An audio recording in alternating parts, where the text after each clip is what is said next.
بسم اللہ الرحمن الرحیم۔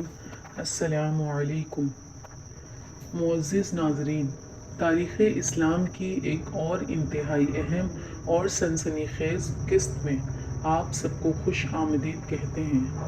پچھلی قسط میں ہم نے دیکھا کہ کس طرح غزوہ عشیرہ پیش آیا اور سریہ نخلہ کے واقعے نے مکہ کے مشرکین کو جھنجھوڑ کر رکھ دیا۔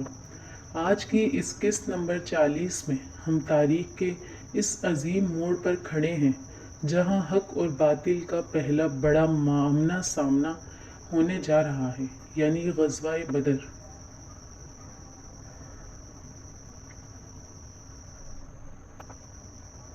ناظرین کرام، یہ رمضان سن 2 ہجری کا مہینہ تھا۔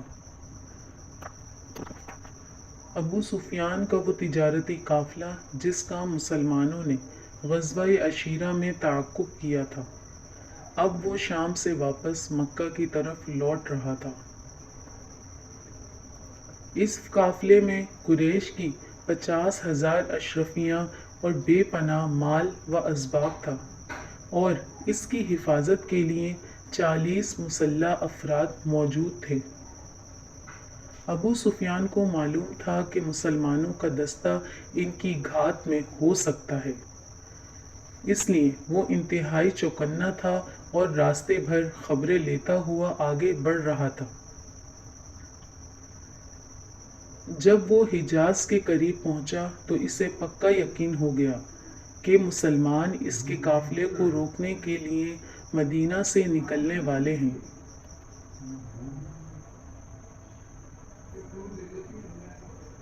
چنانچہ ابو سفیان نے فوراً ایک تیز رفتار اونٹ سوار زمزم بن عمرو غفاری کو مکہ کی طرف روانہ کیا تاکہ وہ قریش کو مدد کے لیے پکارے۔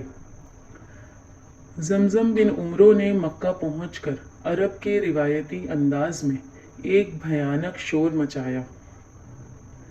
اس نے اپنے اونٹ کے کان کاٹ دیے، اس کی ناک چیر دی، اپنی قمیض آگے اور پیچھے سے پھاڑ ڈالی اور اونٹ پر کھڑے ہو کر چیخنے لگا، اے قریش کے لوگوں، اپنے تجارتی قافلے کی مدد کو پہنچو، ابو سفیان کا قافلہ خطرے میں ہے، محمد صلی اللہ علیہ وسلم اور ان کے ساتھی اسے لوٹنے آ رہے ہیں۔ مکہ کی وادی میں اس کی آواز کا گونجنا تھا کہ پورے شہر میں کوہرام مچ گیا۔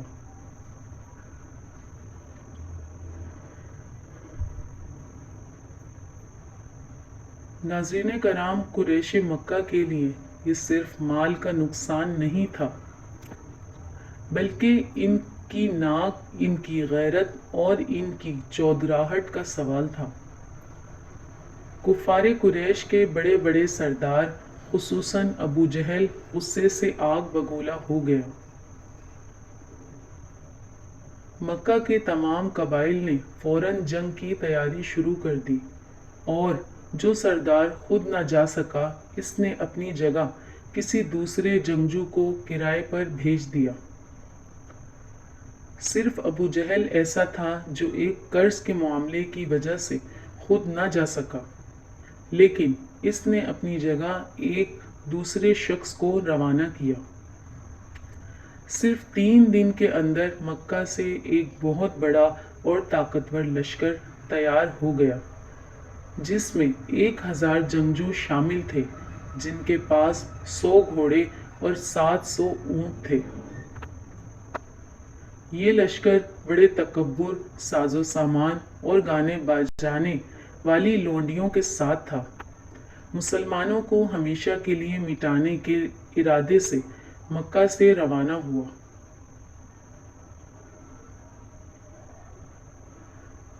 دوسری طرف مدینہ منورہ میں رسول اللہ صلی اللہ علیہ وسلم کو بھی ابو سفیان کے قافلے کی واپسی اور مکہ سے آنے والے اس عظیم لشکر کی اطلاع مل چکی تھی۔ اب صورتحال بالکل تبدیل ہو چکی تھی۔ مسلمان تو صرف ایک چھوٹے تجارتی قافلے کو روکنے کے ارادے سے نکل رہے تھے، لیکن اب ان کے سامنے مکہ کا ایک بڑا مسلح اور خونی لشکر آ رہا تھا۔ یہ مسلمانوں کے لیے آزمائش اور امتحان کی ایک بہت بڑی گھڑی تھی۔ چنانچہ اللہ کے رسول صلی اللہ علیہ وسلم نے انصار اور مہاجرین کے تمام بڑے صحابہ کو جمع کیا اور ان کے سامنے موجود صورتحال رکھ کر مشورہ طلب فرمایا۔ سب سے پہلے مہاجرین کے جلیل القدر صحابہ حضرت ابو بکر صدیق اور حضرت عمر فاروق رضی اللہ تعالی عنہم نے کھڑے ہو کر عشق و محبت اور وفاداری سے بھرپور تقریریں کی اور جانثاری کا یقین دلایا۔ ان کے بعد حضرت مقراد بن عمرو رضی اللہ تعالی عنہ کھڑے ہوئے اور عرض کیا، یا رسول اللہ، اللہ نے آپ کو جو حکم دیا ہے آپ اسی طرف چلیے، ہم آپ کے ساتھ ہیں۔ ہم آپ سے وہ بات ہرگز نہیں کہیں گے جو بنی اسرائیل نے حضرت موسیٰ سے کہی تھی کہ تم اور تمہارا رب جا کر لڑو، ہم تو یہاں بیٹھے ہیں، بلکہ ہم عرض کرتے ہیں کہ آپ اور آپ کا رب لڑیں اور ہم بھی آپ کے ساتھ مل کر لڑیں گے۔ حضرت مقراد کے یہ الفاظ سن کر رسول اللہ صلی اللہ علیہ وسلم کا چہرہ مبارک خوشی سے چمک اٹھا۔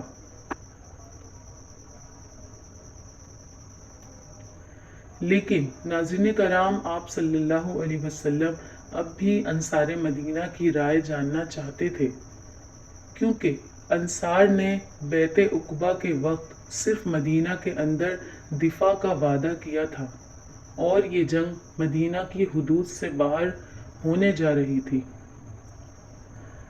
انصار کے عظیم قائد حضرت سعد بن معاذ رضی اللہ تعالی عنہ آپ صلی اللہ علیہ وسلم کا اشارہ سمجھ گئے۔ وہ اپنی جگہ کھڑے ہوئے اور بڑے ایمان افروز انداز میں عرض کیا، یا رسول اللہ، شاید آپ کا اشارہ ہماری طرف ہے۔ خدا کی قسم، ہم آپ پر ایمان لائے ہیں، ہم نے آپ کی تصدیق کی ہے اور آپ کے ساتھ سمع و اطاعت کا پکا عہد کیا ہے۔ آپ کا جہاں دل چاہے تشریف لے چلیے۔ اس ذات کی قسم جس نے آپ کو حق کے ساتھ بھیجا ہے، اگر آپ ہمیں لے کر اس سمندر میں بھی کود جائیں گے تو ہم سب آپ کے ساتھ کود پڑیں گے اور ہمارا ایک شخص بھی پیچھے نہیں ہٹے گا۔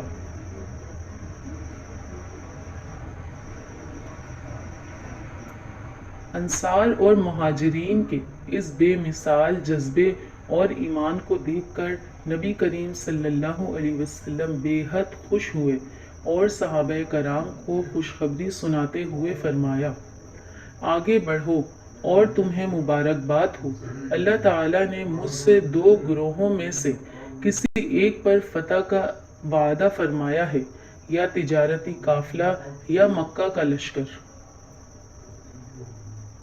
اور خدا کی قسم، اس وقت میں دشمن کے سرداروں کے گرنے کی جگہ دیکھ رہا ہوں۔ چنانچہ رمضان سن 2 ہجری میں صرف 313 صحابہ کرام کا یہ مختصر بے سر و سامانی کا لشکر اللہ کے بھروسے پر مدینہ منورہ سے میدان بدر کی طرف روانہ ہوا۔ اس لشکر کے پاس نہ تو پورے ہتھیار تھے، نہ گھوڑے اور نہ ہی سواریاں، لیکن ان کے سینوں میں ایمان کی وہ دولت تھی جس کے سامنے دنیا کا کوئی لشکر نہیں ٹک سکتا تھا۔ آگے میدان بدر میں کیا ہوا، دونوں لشکر کیسے آمنے سامنے آئے، جانیں گے ہم اگلی قسط میں انشاءاللہ۔ آپ سے عرض ہے کہ ویڈیو کے بارے میں اپنا قیمتی مشورہ کمنٹس میں ضرور دیجیے۔ ہمارے چینل کو سبسکرائب کر لیں، بیل آئیکن کو دبا دیں تاکہ ویڈیو کی اطلاع بر وقت ملتی رہے۔ ملتے ہیں اگلی قسط میں، تب تک کے لیے